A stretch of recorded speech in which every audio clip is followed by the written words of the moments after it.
Welcome to Talks Without Borders. Today we will be talking about the connections and the differences between Germany and Serbia.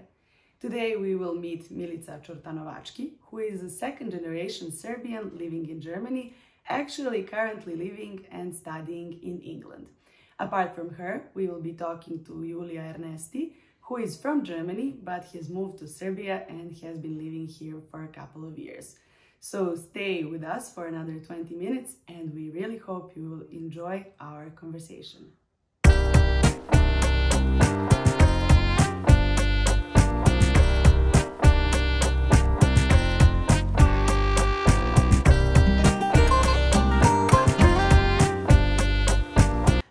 So welcome to another show of Talks Without Borders. Today we are sharing experiences from Serbia and Germany. We have two wonderful girls with us. One of them is named Julia and another one is named Milica. Julia and Milica, welcome to our show. And thank you for participating, of course. Thank you very much for inviting us. Okay, so we will start firstly by introducing you. So please share your stories of who you are, where do you live, and what you are doing right now in your life. Julia, would you like to start? Yes, okay. Thank you. I'm Julijom Ernesti. I'm 22 years old and I'm from Berlin originally, from Germany. And almost 4 years ago, I came through the UNESCO Commission to work to Serbia. And to that time, I had really no idea something about Serbia, what I'm actually really regretting. And then I came here surprisingly and I stayed. And now I'm studying here movie directing in the Academy of Arts. And that's like shortly the story about me, how I end up in Serbia. Okay. And Milica, you? That's quite interesting because I'm a theatre maker, so I think it would be quite interesting to have like a conversation about that. So, well, my name is Milica, I'm 25 and I currently live in Brighton, England, and I'm currently in the library of the university I'm studying at. But I was born in Germany and my dad's an Orthodox priest, and so I kind of lived in Serbian diasporic communities throughout different German cities, so it was a very Serbian experience within a German context. And yeah, so that's your complex story, but in short. But we'll now try to expand all of your stories, and also I think it's convenient that you are in the similar field so we can talk. This will be a little bit of an artsy episode, but for those interested in arts and culture, I think it will be very good and beneficial. So, since Julia, what's the correct However you want, like in English it's Julia, in German Julia. And how do they call you in Serbia? Julia. Julia. Is that weird for you, or? No, it's actually really, like my mother's Russian, my father's German, so there's also some Slavic roots which I have, and like in Russian it would be Yulia, which is like even softer, so it does make a huge difference. So I'm not making a mistake. No, you don't. Not of any kind. Okay, so Julia, what has been your experience living here in Serbia? In all of our episodes, it's very easy to find people from Serbia going abroad, but finding people coming to live in Serbia is a bit of a task. What has been your experience? So I was like, when I came for UNESCO to work in Niš, in the third largest city in Serbia, the thing was I was working in school in the gymnasium and teaching German language. And like really, really in the beginning, like I felt like everybody, all the young people came to me like, Julia, why do you want to stay? Because I like actually after 2-3 months, I knew already I found like the place where I want to be.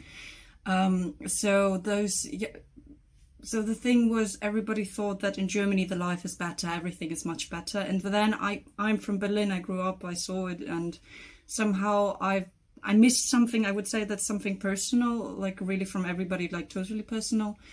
I missed the interaction with the people, or this kind of, what you would say, closer friends, which I know from the Russian culture, but like in the German side, like we really have this line between the German mentality and the Russian mentality. And I don't want to go too much into like this kind of cliches, but there are cliches which are true.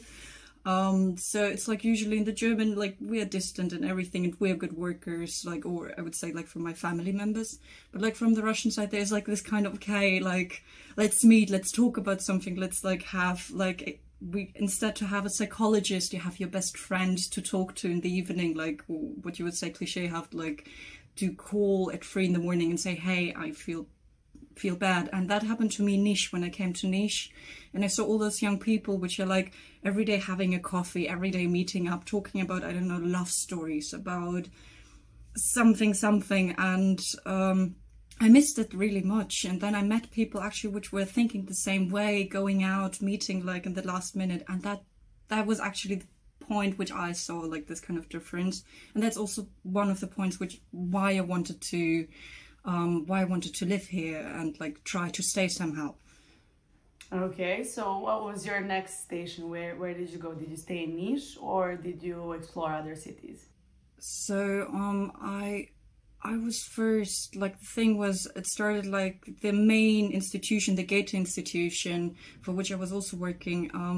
The main office is in Belgrade, like in the main city. So after 1 month, I came to Belgrade with a really bad experience. Actually, after Belgrade, I really in the beginning, it wasn't love with the city. I was like really, I don't know how to explain that, but like somehow it doesn't click. And like after the 4th day, I met actually people who were working in the art scene and already was applying for the University of Arts and the Academy of Movie Making in Babelsberg in Germany, or in München, like in Germany especially.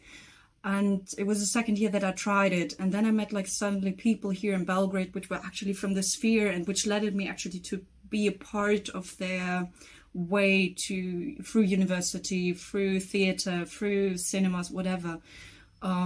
And I never felt that before, that they just gave me some access into this art world, which I was trying since 3-4 years to get in.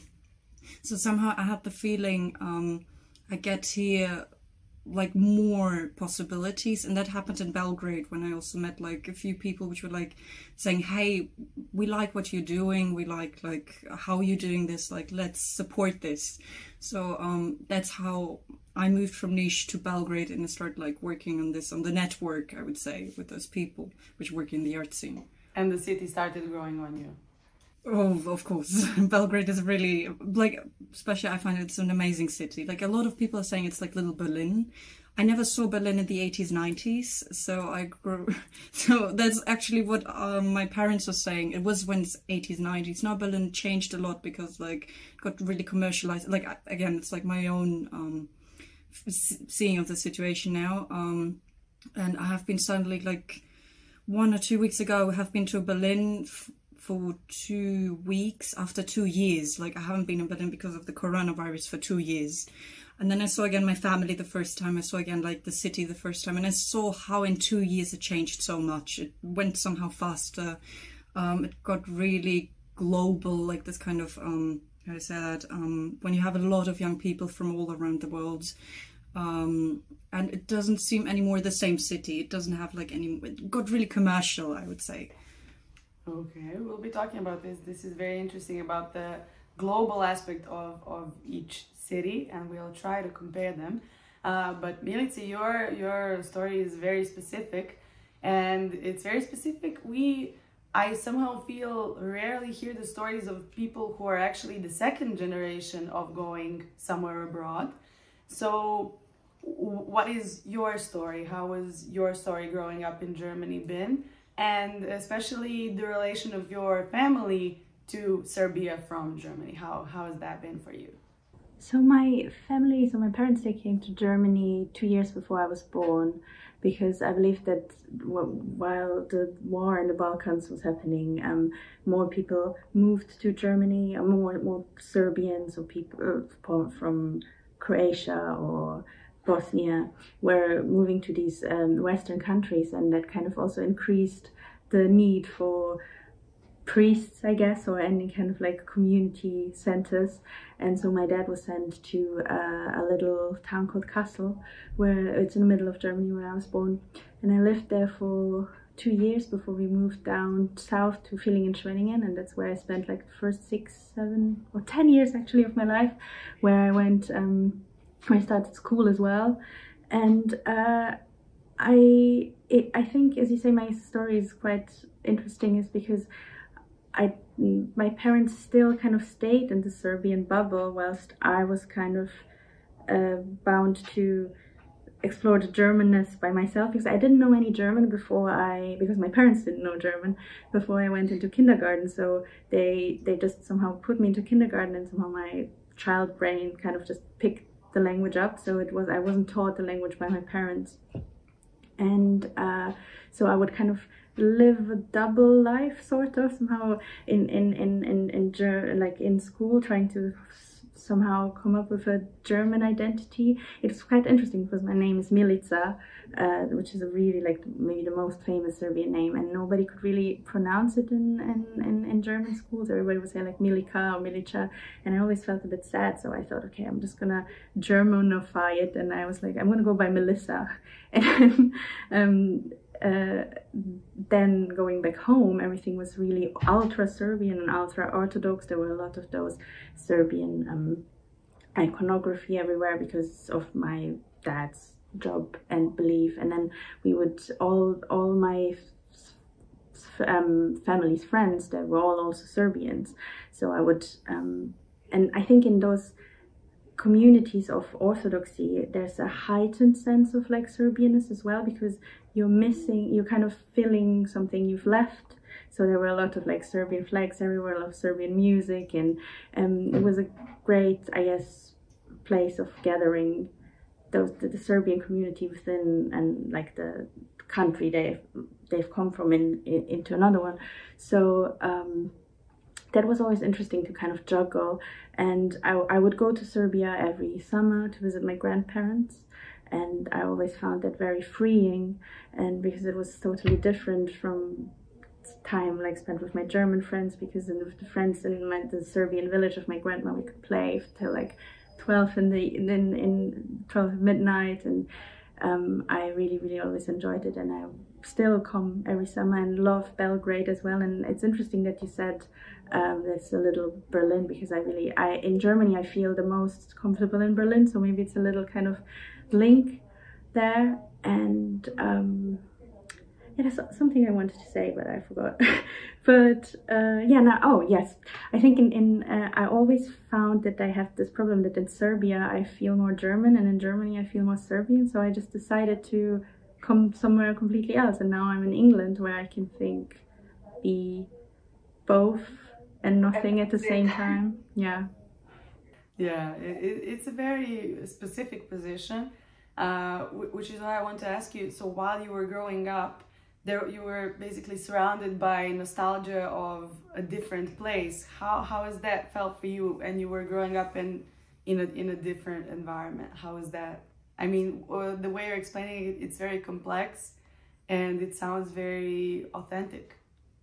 That's like the question of nostalgia. I think that's an interesting thing I'm thinking about it a lot now, and I guess my artworks or things I want to dedicate my art to, because while in it, I think as a little child you're not really aware of what's going on, and you think that's normal, that your space in your head is the norm, like that's how everybody is. But now growing up and maybe learning more about how this displacement happened, especially because of the war or because of the economic crisis, and then kind of seeing how artists have dealt with it, and really kind of inspired me to kind of think about nostalgia more, and what it really meant to those people. So yes, sorry, I had to. I didn't know I would share the room with someone now. Someone says, so maybe you could cut it out. That's university life. Yeah, I'm at uni, so sorry about that. Yeah, nostalgia was really, I think, a big part of my thinking, and how to bring it into the current now. Also, I'm really interested into the like queering nostalgia, and that's, I think, something I'm currently working on. For example, I don't know if you know the artist Božo Vrećo, who is a Bosnian I think, singer, and he sings this old Sevdach songs, but he does it in quite a like contemporary way, and I think that's a nice way of understanding the past and bringing it into the present and the future. Yeah, the past is definitely, and tradition is important, but also adapting it to modern life and contemporary life is something very important as well.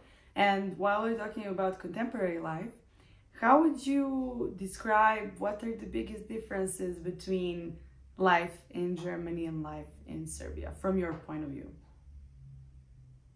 Julia, do you maybe want to start? Because I mean, you're now, you lived in both more than I, because I never really lived in Serbia for so long. I always spent like a summer there. So I would really like, I think, maybe after finishing university, maybe also do some kind of artist exchange or something, because I think my experience of going to Serbia is always like a holiday experience, and it's never really the same as maybe people actually living there for long. We can start then with Julia, but we'll get back to you. Every experience is valuable. In the last episode, we had a guy who was only one day in Belgrade from Italy, and his point of view was also very, very interesting. So it's not a problem at all. But Julia, what would you like to share? Okay, the biggest differences between Germany and Serbia, or Belgrade and Berlin.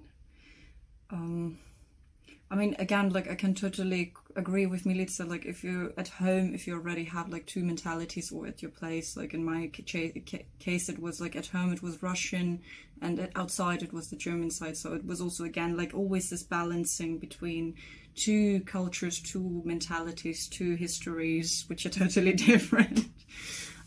So I would say it was always like, I never was a part of any kind of the community, never totally Russian, because I never lived in Russia. I had not so much connection to the Russian culture or community in Berlin, but in the same time also not to the German one, because like again at home you have a different mentality with you're growing up with. So so it was always like I was missing something. Like it was more a feeling. I had the feeling I was never part of some kind of group or some kind of community. And the change when I came here to Belgrade, and I first stayed in a hostel, and those guys are until today, like I'm actually now one of their neighbors, and until today I'm like in this hostel community of El Diablo. And the thing was, I'm not from here, so I don't know anybody. And like in 1 year I got so many people which were supporting me, like especially like, and until today they're good friends of mine, which are like, they teach me the language. Like they were sitting with me at 3 a.m, doing with me the classes when I started to apply for the university. Like, I mean, who would do that, honestly? They were cooking for me. Like if I had bad days, they were there for me. Like I never experienced that, like from people which are not a part of your family.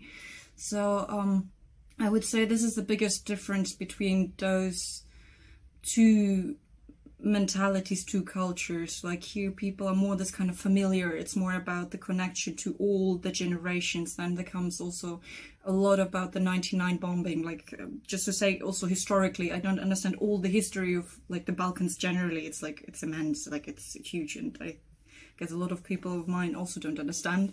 So, and that was missing in Germany actually too. When I came here, was a totally black hole. In like in the lessons we were talking about the Second World War, but everything in the territory of Germany, France, England, and ex-Yugoslavia, like Yugoslavia generally, was totally like never mentioned, what I find also really interesting. So, and they sent me here.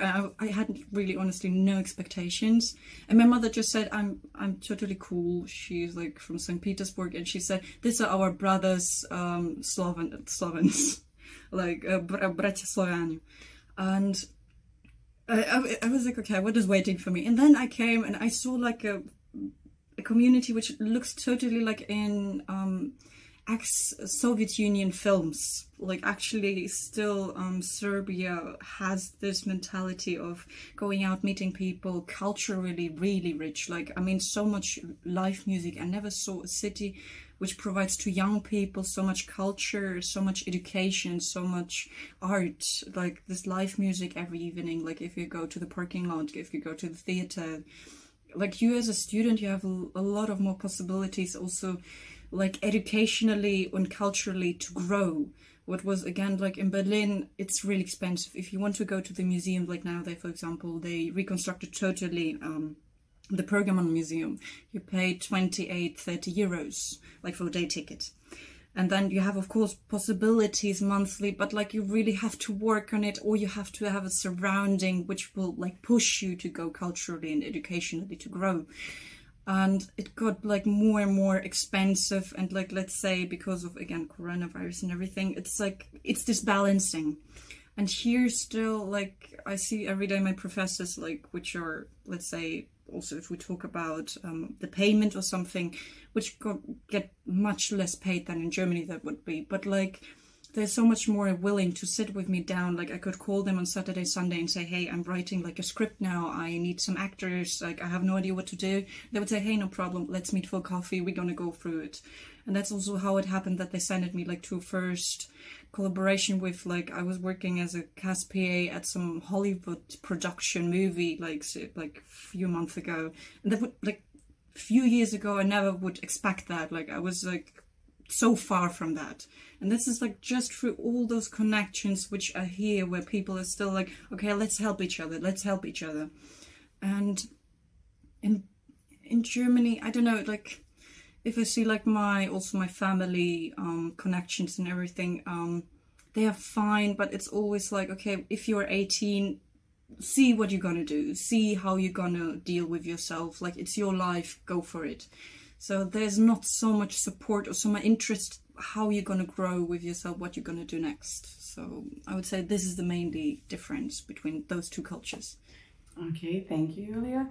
And Milica, what is your experience? Add on what Julia just said, it reminded me of some, like, during coronavirus, some of my German friends who lived in, let's say, in Berlin and then had to move back to their parents' house. Then the parents, after a while, they wanted them to like pay rent for staying back at their house.